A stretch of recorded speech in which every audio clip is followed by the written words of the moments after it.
ગુજરાત બેઈમાન કેમ બની રહ્યું છે? રાજ્યના અલગ અલગ વિસ્તારોમાંથી અલગ અલગ કૌભાંડો બહાર આવી રહ્યા છે. ત્યારે સુરતના ઓલપાડ માસમા ગામેથી ઇન્ડિયન કંપનીના સિલિન્ડરમાંથી ગેસ કાઢવાનું મસમોટું કૌભાંડ સુરત ગ્રામ્ય એલસીબી પોલીસે ઝડપી પાડ્યું છે. પોલીસે ઘટના સ્થળેથી 28,14,000ના મુદ્દા માલ સાથે 4ને ઝડપી પાડ્યા હતા. જુઓ અમારો વિશેષ અહેવાલ. બોલો હવે ગેસ કાઢવાનું કૌભાંડ. આ દ્રશ્ય સુરત ઓલપાડ રોડ પર આવેલા માસમા ગામના છે. પોલીસની ગાડીઓ અને પોલીસ પુરવઠા મામલતદારની હાજરી જોઈ અંદાજ આવી જાય છે કે તંત્રએ કોઈ મોટી કાર્યવાહી કરી છે.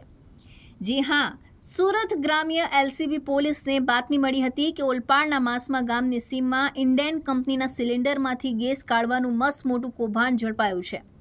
એલસીબી અને ઓલપાડ પોલીસે સંયુક્ત ઓપરેશન કરી પિંકી ગેસ સર્વિસ એજન્સીના ગોડાઉનમાં મોટા પ્રમાણમાં ઇન્ડિયન કંપનીના રાંધણ ગેસના સિલિન્ડરનો જથ્થો છે અને આ સિલિન્ડરમાંથી ગેસ કાઢી ગેરકાયદે ઊંચા ભાવે ગેસ સિલિન્ડર વેચવાનું કૌભાંડ ચાલી રહ્યું છે.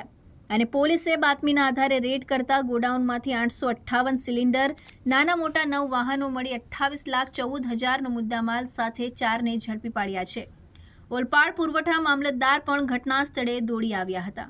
પોલીસે રંગેહાથ સિલિન્ડરમાંથી ગેસ કાઢતા ઝડપી પાડ્યા હતા.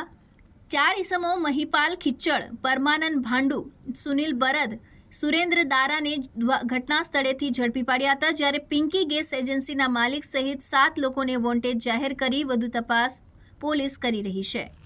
Arvind Rathod, ABC news Gujarat, Surat.